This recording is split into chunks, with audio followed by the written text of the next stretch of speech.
Hello, thank you for joining us for the Nichefire interview series, where we talk to specialists in social intelligence. And today we'll be having a conversation with Krista Neher. And she runs a group called Digital Bootcamp, and we'll let her tell you more about that. I'm your host, John Young. I'm here with the co-founder of Nichefire, Khalil El Amin. Well, I just mentioned that we wanted to ask you to sort of talk about how you got started. Maybe you can give us a little bit of your background. We know you've been at other companies. You're at P&G for a while, I know. Yeah, so I started off working at Procter & Gamble. I actually worked in finance. So I actually am one of these weird people who does enjoy data, numbers, and analytics, even though I mostly work in marketing now. And, I was one of the first people who started using social media and digital to grow businesses. We were using, all sorts of digital marketing tools, but we were one of the first businesses on Twitter. We did MySpace marketing back then, believe it or not. And so after that sold, I started Bootcamp Digital because so many people were asking me how they could do the kind of stuff we had done.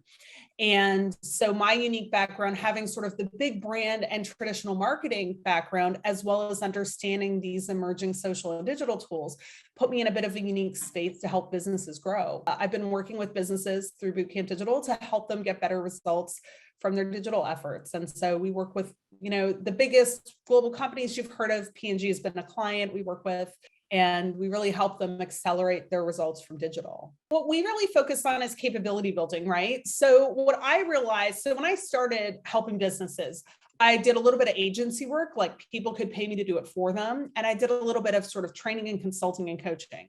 And what I found was that what I was more passionate about was helping businesses get the capabilities to be able to manage this better themselves.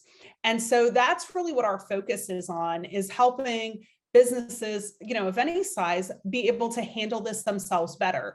And so what we really help is in growing those capabilities. So it's a lot of sort of training, upskilling, and education, consulting. Sometimes we do coaching and things like that with executives. But really what we want to do is empower people to be able to do a better job with their digital. And that comes through knowledge, skills, but more importantly, having enough knowledge to be able to apply this stuff. As someone who sort of has to look to the future to train people and help them prepare to maximize these digital marketing efforts, what kind of trends do you see coming in the next 5 years? You're touching on a topic that I love to hate, which is this idea that like our growth is going to come from something trendy, right? Like I've been doing this now 15 years, right? The truth of the matter is, if you look at what drives most of the results in digital marketing, it's these foundational things that have been around forever, right? It's SEO, it's AdWords, it's digital advertising, it's social media. It's not these, sexy, exciting things that we all go running after. Like it's not the metaverse. It's doing these things better, smarter, and faster than your competition, right? So if you step back and look at digital, we haven't seen these giant step changes in behavior probably in over 10 years since social media, right? That was the last time it's like, oh, wait, there's different ways people use the internet.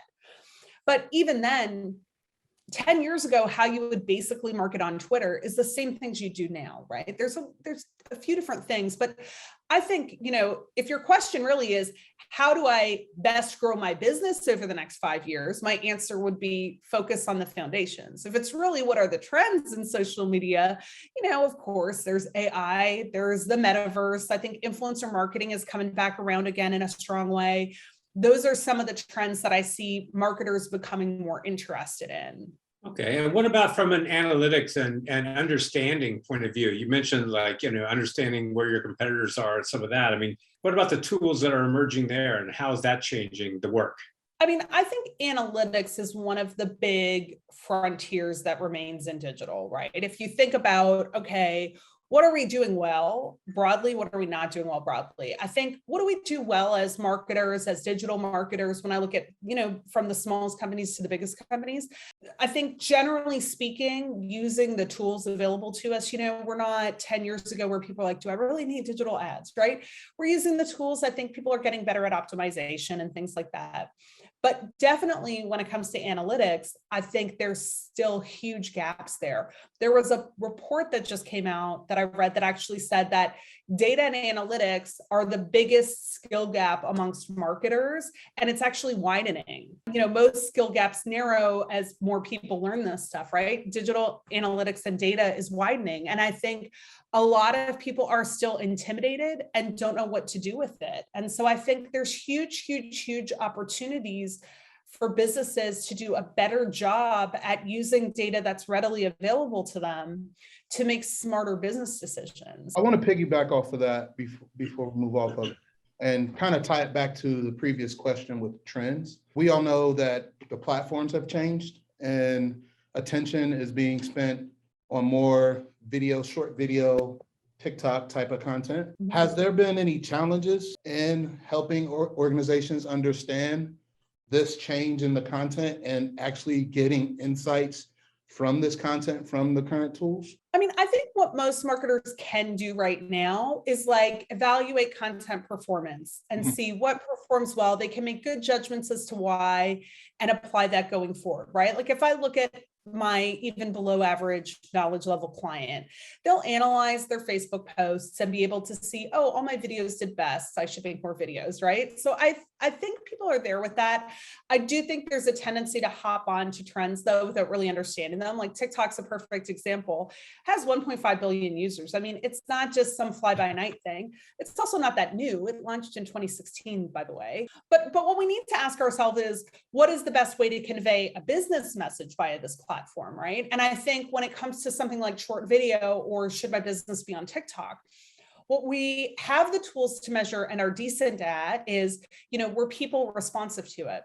What we're less competent at is, did this grow business value for me, right? Did I get a brand lift from this? Did it make an impact on my awareness or how people perceive my business? And those are not simple things to measure. And, most digital platforms don't have those types of metrics built in. Facebook does, but not many do.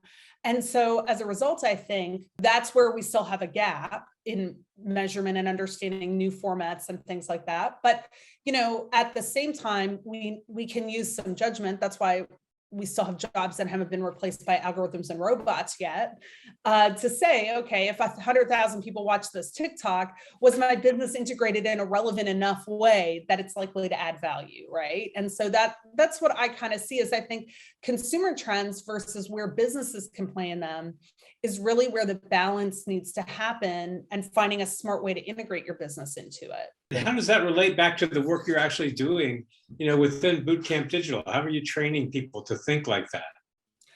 I mean, our mantra as a company is think impact, which, actually it's one of Facebook's core values as well. And I think that's what businesses need to really focus on is there's never going to be a shortage of shiny objects you can go chasing down. And I don't care if you've got the biggest budgets in the world or the smallest budgets in the world, everyone has this tendency. And what you need to focus on is what is truly going to drive the impact or the results for your business that you need.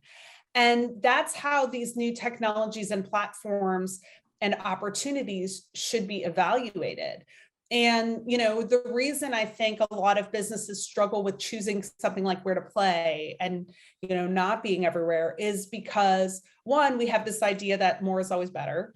And two, I think social media marketers create this problem because I guarantee you go on a social media group right now and you're like, I'm a dentist. Should I be on TikTok? Everyone's going to be like, oh yeah, you're missing out. 1.5 billion people, get there now. You have limited resources. Like if you have all the time and energy in the world, okay, fine. There's a possibility that some incremental value comes there. But if you're a dentist, nail your local strategy, and you're probably not doing that. So stay away from TikTok until you've done it. So I think impact is really the name of the game. And I would also link that back to having a clear strategy. I mean, most strategies that I read from businesses of almost any size are poorly defined. And so what happens is if you don't know your KPIs, it's easy to get sucked into something, right? So if I said, well, look, my goal for Bootcamp Digital is awareness. I want us to be like, if somebody thinks I need training, they think of me right away, right? That's an awareness type of brand goal. If my goal is truly awareness, then, that might be a reason actually that I would consider TikTok, because you could get a lot of eyeballs. And if I could do something that's still linked to digital education, I could have an idea on my hands there. But the challenge then is for most businesses. So then I can compare my awareness on TikTok and my reach on TikTok that I can get to what I can get, let's say, organically on Facebook. And I can say, well, what are the resources, the impact, and all of these things, and try and make judgments. But most businesses don't have that discipline to say, what am I really trying to do? What is the real name of the game strategically to my business growth? And then what are the one or two channels that best deliver that? And within managing all these different things, and can you speak a little bit to the tools that you happen to like? I mean, there's, we're talking about platforms mostly so far, but in thinking about the tools to help you leverage those, what kinds of tools for analytics and even for, scheduling posts and that sort of thing, which tools are you fond of and which do you use? I think when it comes to the analytics tools and the management tools, I happen to use Agora Pulse, but we teach all different platforms. I've used all different ones. I have active accounts on all different ones. I think it's not so much that anyone is better than the other. It depends on what you're trying to do, right? If you think about the core tasks of social, you have scheduling, you have monitoring, you have responding, you have reporting. If you think of those core tasks, almost any social management tool will do it, but they kind of do it in different ways, and they're set up for different things. So an agency I work with, we just set them up on Sendable because it's actually mostly made for agencies to manage many clients, and they have a lot of cool features. I did a program with nonprofits. Buffer is great for them. It's very simple. It's not got a lot of bells and whistles, but it's perfect for small teams. So I think really, everyone likes to focus on the tools, but I think it's more about you need to define how you're really going to use them and what you need first. Use one of the ones you've heard of before. It's probably going to be fine. It wasn't like this 7-8 years ago, right? There were only a handful of tools and someone would discover something totally cool, right? But now I think, most of the stuff is out there doing the same kind of things. The biggest mistake that I see in tools really is people paying for stuff they're not able to use. So, if somebody goes out and pays for, let's say, a HubSpot is a powerful tool. It's amazing, but you need a lot of resources to set it up properly and make that work for you. So I think really, to me, everyone likes to talk about tools because at the end of the day, it's easy to spend a little bit of money. What you need to really work on is your processes, your systems, your workflows to consistently deliver results. And if you think of something like social intelligence or social media analytics or all the data out there, people always want to say, what's the tool? What's the tool? But the tool doesn't matter if you don't use and apply it. And the usage and application eludes far more businesses than their ability to spend money on a tool.